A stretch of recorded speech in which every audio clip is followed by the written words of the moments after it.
NCERT pattern पर आधारित class 10 science में आप सभी का स्वागत है। हम इस वीडियो में आप लोग को यानी रासायनिक अभिक्रिया एवं समीकरण में हम रासायनिक समीकरण को संतुलित करने के लिए अनुमान विधि का उपयोग करके समीकरण को बैलेंस करेंगे। पिछले वीडियो में आपको बताया था कि रासायनिक समीकरण क्या होता है।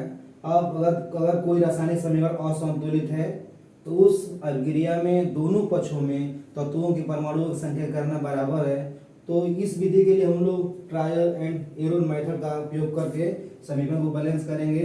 तो ध्यान से देखिए, हम लोग समीकरण यहाँ पर लिख रहे हैं। जैसे हमारा समीकरण जो लिखने जा रहे हैं यहाँ पर है कॉपर प्लस H2SO4 तो दाहिने पक्ष में क्या बनेगा, copper sulphate plus SO2 plus H2O।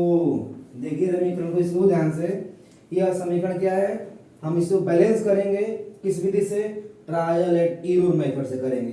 तो इसमें हम देख रहे हैं कि दाहिने पक्ष में अभिकारकों के पक्ष में कॉपर 1 है, इधर भी कॉपर 1 है, लेकिन सल्फर इधर 1 है। यहाँ पर सल्फर का एटम कितना है, 1 और 1 2, जबकि ऑक्सीजन कितना है, इधर 4, इधर है 4 और 2 6, एक साथ है। तो इस समीकरण को बैलेंस करना क्या है, आवश्यक है। दोनों पक्षों में परमाणु संख्या करना क्या है, बराबर हमको। तो हम लोग क्या करेंगे, ध्यान से देखिएगा। हम लोग अगर यहाँ पे H2SO4 है, अगर हम यहाँ पर लिख देंगे, हम लोग 2 लिख देते हैं। अगर 2 लिख देंगे, 2 दूना का 4 हाइड्रोजन हो जाएगा। तो हमारा यहाँ पर 2 है, तो यहाँ पर भी हम लोग 2 लिख देंगे, तो हमारा हाइड्रोजन बैलेंस हो गया।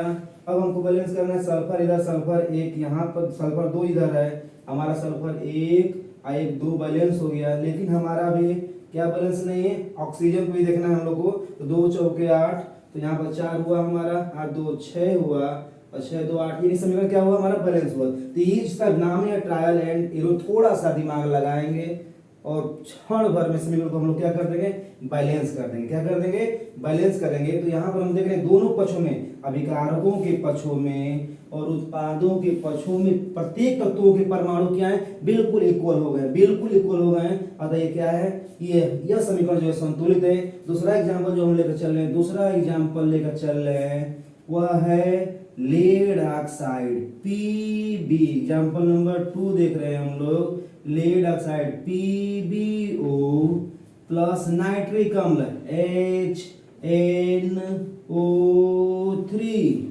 HNO3।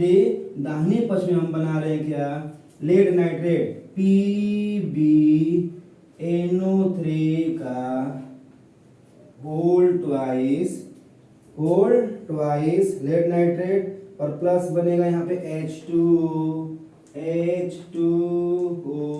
अब इस अभिक्रिया में हम देख रहे हैं एग्जांपल नंबर 2 में कि इधर लेड का एक परमाणु है, अभिकारकों के पक्ष में लेड कितना है, 1 एटम है, इधर भी कितना है, 8 है, कोई समस्या नहीं। हाइड्रोजन कितना यहाँ पर है, 1 है, लेकिन इधर हाइड्रोजन कितना हुआ, 2, समस्या हुआ।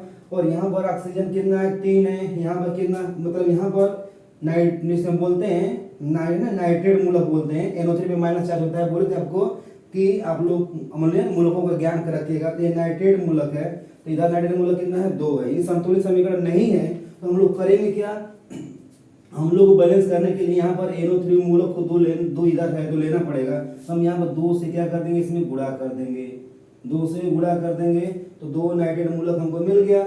अब 2 H यहाँ से निकलेगा और 1 O यहाँ से निकलेगा, तो कितना बनेगा, जल अणु 1 बनेगा।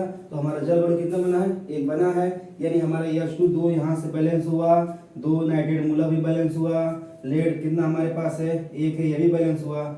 और 2 H यहाँ से निकलेगा और 1 O, तो जल बन जाएगा, तो बैलेंस हुआ। यानी यह विधि जो है बिल्कुल सरल, इजी और आसान तरीका है। बिना समय खर्च किए समीकरण को थोड़ा सा दिमाग मेमोरी का उपयोग करके बैलेंस करिए। धन्यवाद। और हम छोटे छोटे वीडियो लेकर आपको आएंगे 10th क्लास के लिए, और उम्मीद कर रहे हैं कि 10th बोर्ड के एग्जाम में आप बेस्ट से बेस्ट नंबर लाएं।